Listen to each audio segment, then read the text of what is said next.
Hey, what's up, everybody? BDO 44 coming at you in another video. All right, so as I said I would do, coming out of here, I'm gonna do an NBA video. Talk about really whatever comes to mind, to be honest with you. First of all, LaMelo Ball get well soon. I don't know how bad that injury is, but I heard he had something go on with the ankle or foot. I don't know, man. It's the only thing about LaMelo and the Ball family. They injury prone, man. That's the only problem. It ain't that they can't play, it's just that they ain't holding up. When you want them, they have a MVP-like season, particularly LaMelo at that level. It's like, damn, here you go down with another leg injury, some type of injury. It just gets to a point where it's like, man, are you ever going to get a full season out of this guy for him to actually live up to his fullest potential? Because the talent is there. The game, you know, when he's playing it, the level is what you would expect and is what you would be impressed by. But he only going to play like 40 games a year. And it's starting to be that type of thing with him. So hopefully this isn't a serious injury. But I do have my concerns. So Tyrese Halliburton, like I told y'all, could arguably be the best point guard in basketball if Steph Curry just gets out the way, because Steph Curry's still Steph Curry. But Tyrese Halliburton, the way he's playing right now, it's getting kind of scary the way the level he's playing right now, man. It's getting a little scary. So I'm just looking at him and I'm saying, okay, if he continues on the path that he's on, you might have to call him the best point guard in the NBA, not just in the Eastern Conference. Because he's shooting ridiculous levels. His team is winning. He's passing a ridiculous level. His defense is good. And so it's just getting to a point where it's like, all right, man, how good are you, dude? Like, you have a funky little shot, but so did the last guy who was great in Indiana by the name of Reggie Miller. And I think if you're on the pace you're on, you're going to surpass him. Try it honestly. And I'm not exaggerating at all. So, yeah, Tyrese Halliburton, it's getting to a point where it's starting to look kind of weird as it pertains to, yo, how good are you, dude? Like, that's where I'm at with him. Like, how good are you? And you see the shooting numbers that he's putting up down the stretch of these basketball games? I mean, he's shooting astonishing levels from behind the arc in the clutch. Astonishing levels from the field. I mean, it's just, he's a super savant, man. And I'm starting to wonder how good he actually is. And where is he going to actually rank if he continues to stay healthy and keep playing like this? Because it's like, okay, you got levels. Players are really, really good. And then you got people come around who are Magic Johnson, Michael Jordan, Larry Bird. And I'm starting to wonder, I'm legitimately starting to wonder if he's like that. Like, seriously. And I ain't kidding. So, yeah, this is one of them dudes where I'm like, all right, let's see how it translates to playoff basketball, because we haven't seen him in the playoffs. Pacers ain't never been no good, but they got talent now. You got the Mathurin in place. You got Obi Toppin in place. You know, Buddy Hield is having a good season. They should probably trade him. I've been saying that for many moons. They did draft a lot of solid shooting guards and two-way guys like Ben Shepherd and what's the guy's name? I can't think of his name right now. But they got a lot of guards that they drafted over the last 2 years that have been utterly fantastic. And so this is a situation where I'm looking at the Pacers. I'm saying, okay, they got the depth. They got the superstar. Now they just got to start putting it together. And in the Eastern Conference, I don't see why they can't. They're the only other team besides the Los Angeles Lakers, my Los Angeles Lakers, that have gone undefeated in this tournament. And that speaks to a competitiveness about this guy that you got to respect. A competitiveness about what it is that his team can do when the game's on the line, when it really matters. So that's what that speaks to me. And maybe they can do some damage in the playoffs. So if Tyrese Halliburton, somewhere in the next 5 years, can lead those Pacers to a championship, which is kind of a stretch for a lot of people, but not for me when I look at what he's doing and what they're capable of doing with all the assets that they have. If he can lead them to a championship or to an NBA Finals appearance, I think this video is going to age well when I say, is he one of them dudes? Is he one of those? Their levels, I think he might be one of them levels, man. And he might actually get that kind of talent. Now, whether or not he can stay healthy enough to do something like that, or if he sustains this, it's to be determined. But what I know is he's gifted on the defensive end. And he looks like a god on the offensive end. So I'm already aware. Tyrese Halliburton, I drafted him a lot on fantasy teams, even though you have to get him in the first round if you're a fantasy fan. But this dude is a lot better than we thought. And Sacramento would love to have that trade back. A lot of people say, oh, Both teams were happy with that trade. One team was happy with that trade. The Pacers were happy with that trade. The Sacramento Kings got a fantastic player, and we knew that day. But they should not be happy with that trade. Don't let anybody tell you they should be happy with that trade. They did not know they were trading that away. Not that. Hell no.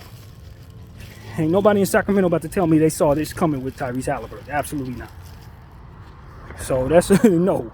I like Sabonis as much as the next guy. He's also a top 50 player in this league and do fantastic things. But he is not Tyrese Haliburton. Not today. Not at all. So no, there ain't nobody happy with that. Not in Sacramento. Not if they know what the hell they're doing. They ain't happy with that. No. Two different levels, unfortunately.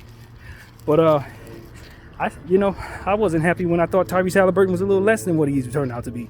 I didn't think that was a great trade. I thought Sabonis was a fantastic player. So to see him be as good as he is, not surprising to me. But ain't no way in hell I'm trading away what I thought Tyrese Haliburton was at that point. I wasn't doing that. I was more likely to move somebody else. But then again, I think De'Aaron Fox has turned out to be a great player in his own right. And you got to respect what De'Aaron Fox is doing and how much better he's gotten over the last couple of years. So they did have a large jam of fantastic guards in Sacramento. We know that. And Davion Mitchell hasn't panned out. And he wasn't expected to turn into either one of those two players. So you weren't going to get Sabonis for him. But this is one of those situations where maybe you think you should have gotten more for Tyrese Haliburton than what they got back. I think that's a legitimate thing to say at this point. But it's not taking nothing away from Sabonis and his perennial all-star self. He's good. He's really damn good, actually. So, yeah, I just wanted to put that out there. Sacramento, you can be happy with how your team has played since making the trade. You can be happy with the player you got back in the trade. But the value that you sent out versus the value that you're getting back? No. No, bro. Not at all. So, that's one thing I want to say. As a Laker fan, and I'm sure this is not a surprise to anybody, I would love to have Trae Young on our team. I know a lot of people are talking about trading for different players and different opportunities may come about.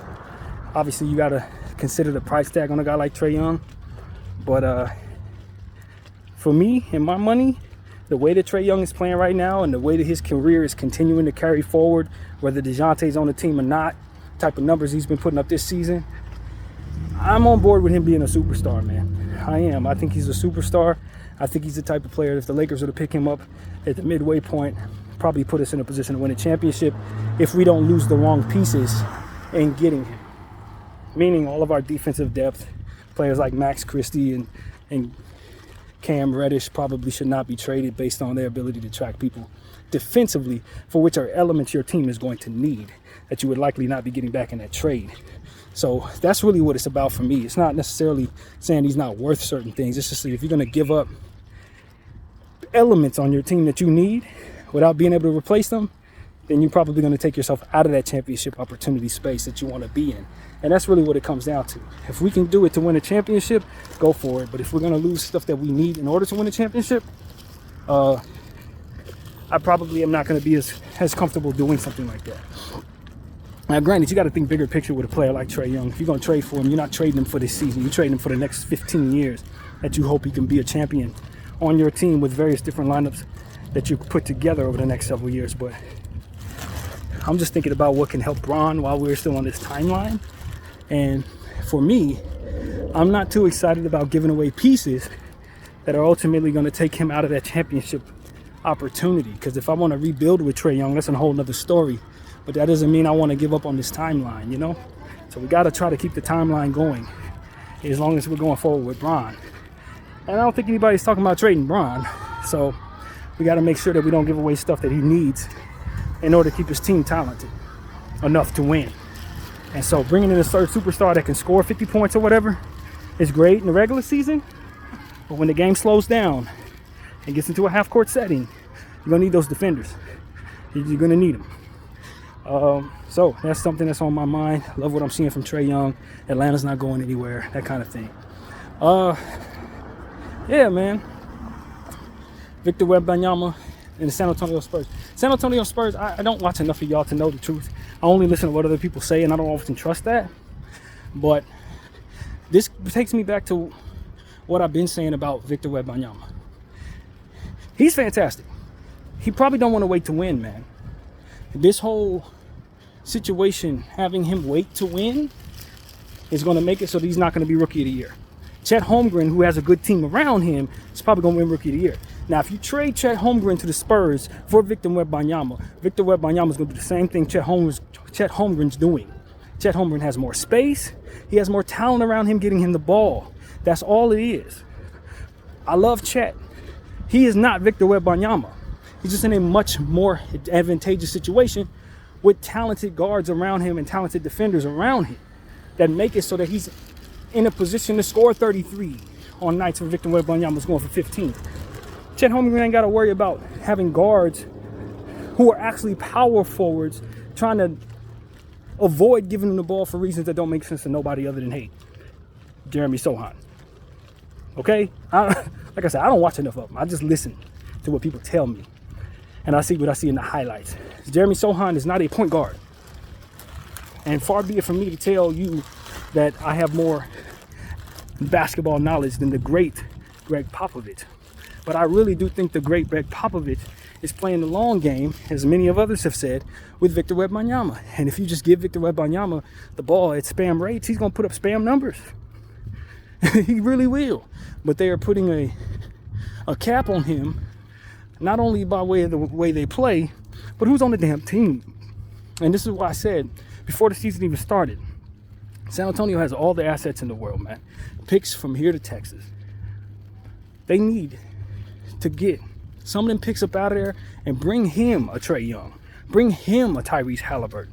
Bring him a Tyrese Maxey or something like that. That is who Victor Wembanyama needs around him. He do not need to be dealing with Jeremy Sochan, fam, as a damn point guard. We know Sochan ain't no point guard, yo. He maybe have some point guard skills. Maybe you're trying to turn him into poor man's Braun or something. But I can assure you, he is hurting what you could actually get from the 7'5" boogeyman. And you got Chet Holmgren out here looking like he's a better player. And that, my friends, is a crime. I'm sorry, it's a damn crime. I don't like how San Antonio's running Victor Wembanyama.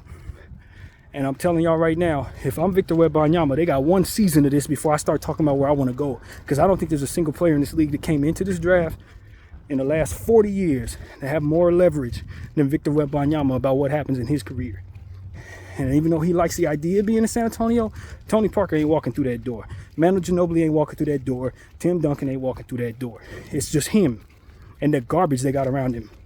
And that's why their team sucks, and that's why he's not the leading candidate for Rookie of the Year. So for me, if I'm Victor, maybe I'm comfortable with this patient play. Maybe I don't know my leverage in this league. But I'm telling you right now, if Victor Wembanyama want to be somewhere, he'd be somewhere else. It's that simple. He don't have to be there. He don't have to deal with that. He does not have to deal with that. You know, Jeremy Sochan looking him off. You know, Trey Jones shooting the ball. Keldon Johnson, all these guys. Man, he can play on a better team if he really wants to. It's just a matter of him deciding that and flexing that muscle that he has that only a few people really understand that he actually has. Muscle that he can likely lose if people start seeing him as a mere mortal due to the fact that his value's being tanked by the team that he's on, which may not be an accident in that regard. We've seen teams do that. I saw my Lakers do that with Rui Hachimura last year. One of the most impressive, efficient shooters we had. We were playing him 15 minutes in playoff games. Why? Because we only wanted to pay him $50 million. And the team doesn't want to deal with the fact that you have basically a fringe no trade clause in your contract because the whole world wants you on their team. Yeah, it may be in their best interest to dumb you down on the basketball floor so some of that value can come down and some of that power you have can come out of your back pocket. San Antonio, you ain't slick, fam. Some of us can see exactly what you're doing. That's all I got to say.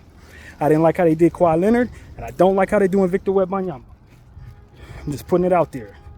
I don't like it. I don't think it comes from Pop. I think it comes from higher up. So, you know, I'm just speaking. I don't know nothing, but I'm just speaking. I have family members that are San Antonio Spurs fans. They used to tell me things about how they used to run their ship out there.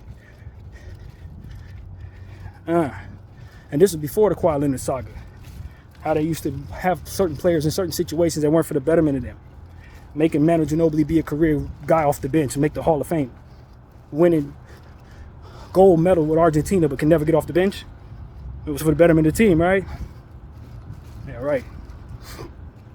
Telling you right now, San Antonio ain't slick. And if I'm Victor Wembanyama, I'm gonna be a Laker in 3 years if they keep this crap up. So that's pretty much what I gotta say, man. BDF 44. Thank y'all for watching. I'm out.